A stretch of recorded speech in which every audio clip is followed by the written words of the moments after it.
What's up, everybody? Good late morning. Hope you guys are doing well as we wait for the injury report coming out probably in a couple hours. We'll definitely be talking about that whenever we get it. But yesterday evening, we got a little bit of attention from ESPN, which doesn't come around every day, although Brady Henderson is always doing a lot of good work. So I wanted to go ahead and talk about this. I did talk about this at the start of the week, but it's definitely something that merits further discussion because this is one of the central focuses of most discussions about the Seahawks, especially when it comes to things that might be a problem for them or things that they might struggle with. We're talking about turnovers, and Sam Darnold had the opportunity to address the turnovers, and he said all the right things, but what's really going on here?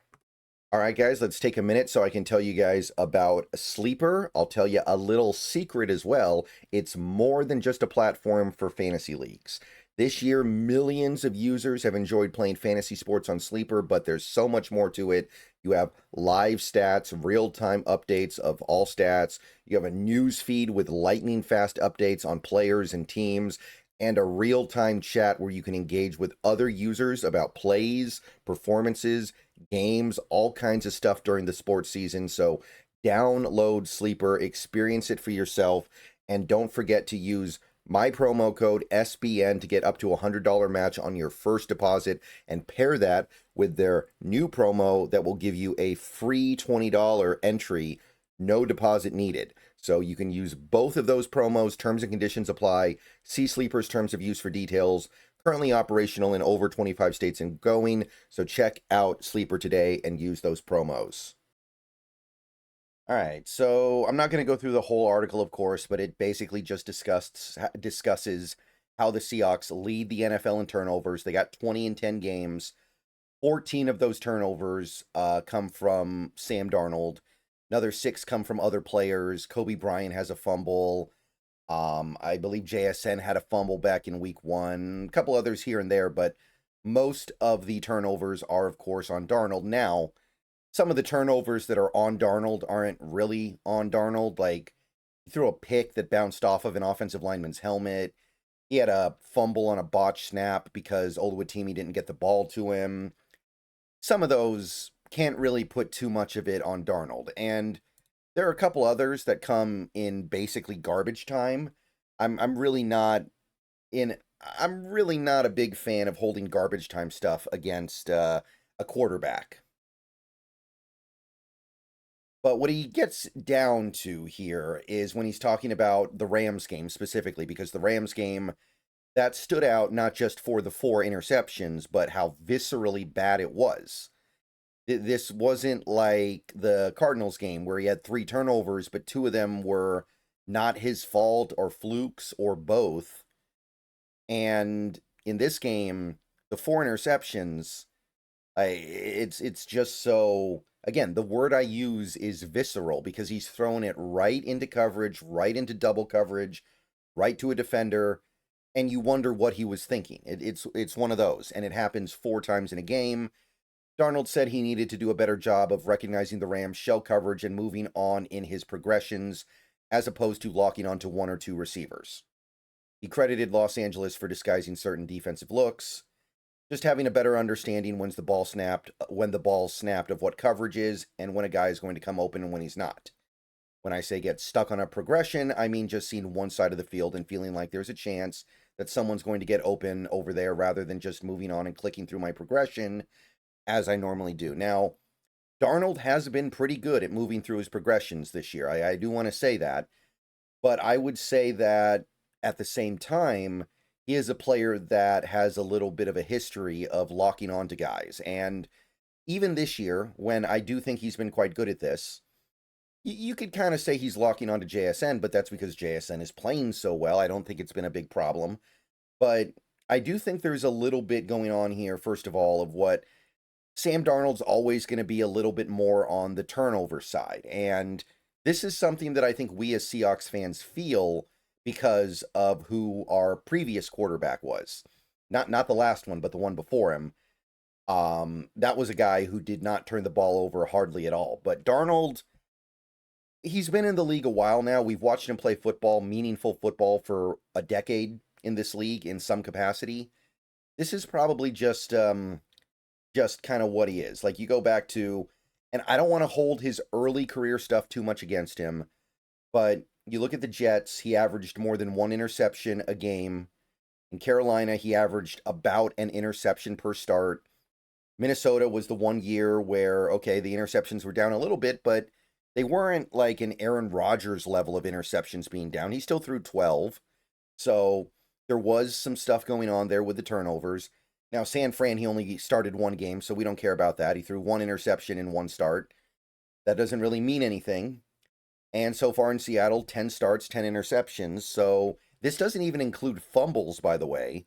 So interceptions are a little bit a part of what Darnold is. And this goes back to college, by the way. You can go back to USC and think about it. He's not playing for Fresno State here. He's playing for a big school. He's playing with a decent amount of future NFLers. And he was a good quarterback in college, right? He was. But 22 interceptions in 27 starts. And he led the conference, led the Pac-12 in interceptions in 2017, his final year before he declared. So there's just about a decade of evidence that interceptions are going to be I don't want to say a problem, because I want to be clear here.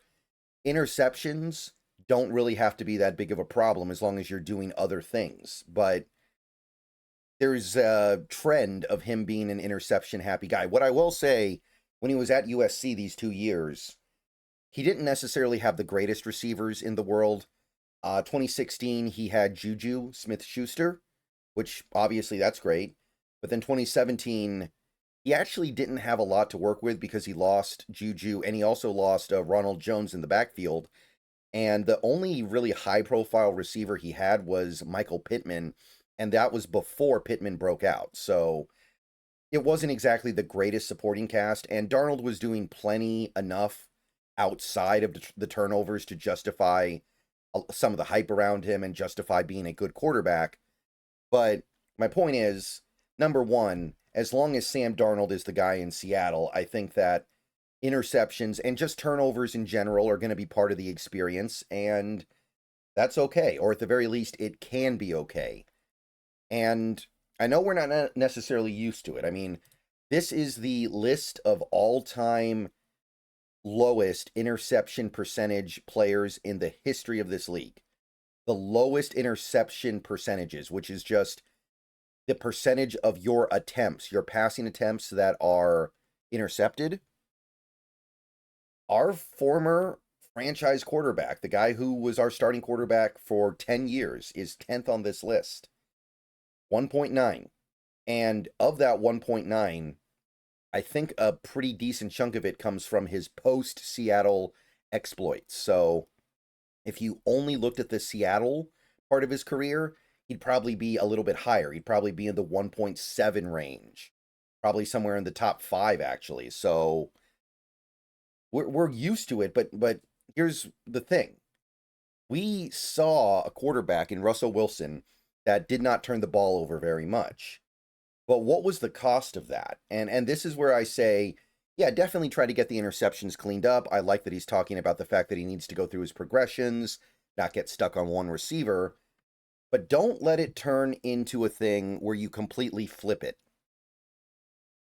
Because to me, much worse than a turnover is being so scared of a turnover that you're unwilling to try to make a play. And that's one thing that we've seen with Darnold so far this year. He's fearless. He's not afraid to put the ball in harm's way, not afraid to fit the ball into a tight window, not afraid to go downfield, and he's willing to live with the risk. And that is something that Russell Wilson typically did not do. That is something that Russell Wilson did everything he could to avoid. Even in his prime, he did not use the middle of the field hardly at all. He was one of the least middle of the field how do I put it? He was the quarterback that used the middle of the field the least of any quarterback in the entire NFL for like 6 straight years. It was uncanny. And there was stuff about that was great, lacking turnovers, but you're also talking about having a lot of problems producing points at times. And for as much as Russell Wilson was a great franchise level quarterback for this team for almost a decade, we actually never had a top 3 scoring offense when Russell Wilson was here. We never ranked in the top 3. I think we ranked in the top 10 a decent number of times, but I think we only had like maybe 2 or 3 offenses that ranked in the top 8. So you're cutting yourself off from something pretty important when you decide you're going to prioritize not turning the ball over everything else. And it might lead to a lot of games where you don't turn it over and you're winning the turnover battle, but you're also punting the ball 8, 9 times and you're just hoping that 13 points is enough to win. And that's something that we haven't really had to worry about too much this year. Maybe that first game of the year, but I mean, I don't want to give this up, right? We are 3rd in the league in points per game, 29.4. I definitely don't want to lose that. I would rather have a few more turnovers. I would rather live with the turnovers and say, I'll take my 29 to 30 points a game and hope that the turnovers don't make it so the other team scores 31. I think that's pretty fair. And I hope that this team doesn't get away from that. When I think about the things that I really want this offense to fix, I think about something more along the lines of this 3rd down conversion rate. This is kind of a I don't know if it's unsustainable, but it's something about this season that's been very odd. Seattle is mediocre at converting on 3rd down. We are currently less than 40%. I believe we are 14th in the league. I mean, the New York Giants are converting 3rd downs at a higher rate than the Seahawks. The Cincinnati Bengals, with mostly Joe Flacco and Jake Browning, convert not a huge amount, but more 3rd downs than the Seahawks. We are down not too far away from a team like the Saints or the Commanders, who have not had their quarterback most of the year. So I look at this, and I think this is a bigger problem than turning the ball over a couple times a game. And I look at something like this, EPA, where I know the Seahawks are playing a little bit unconventionally this year to where something like EPA per play may not be the most telling thing in the world, but Seattle's currently 13th in the league in EPA per play, which makes me wonder if having the 3rd ranked offense in the NFL is sustainable. Can you continue to score like this when you have a barely above average EPA and a barely above average 3rd down conversion rate? I kind of feel like the answer is probably not. Now, maybe you can keep it up over the course of 17 to 20 games, and maybe you can even get a Super Bowl out of it, but in the long run, over the course of multiple seasons, from what I know about football, from what I've seen in this league, you need to be good on 3rd downs if you're going to be a productive offense in the league. I think the correlation between being good on 3rd down and being good offensively and being a good team is much stronger than the correlation between turning it over a lot and having a good offense and having a good team. So, I mean, I'm all for it. Obviously, what happened on Sunday can never happen again. And 20 turnovers in 10 games, yeah, that's something that needs to be addressed. But again, what I'm going to stress here, do not give up the things that make this offense so good in an effort to clamp down on the turnovers. Don't turn this into the 2021 Seahawks, who had almost no turnovers, but still had a below average offense and had a bad team because, well, how far does that get you? The answer is not very far. All right. Just wanted to go and talk about that for a little bit because I saw this article. It actually made the front page of ESPN.com, which usually non-game stories about the Seahawks don't make the front page. So caught my attention and I was like, oh, this is definitely something worth digging into a little bit. Don't be afraid of the turnover.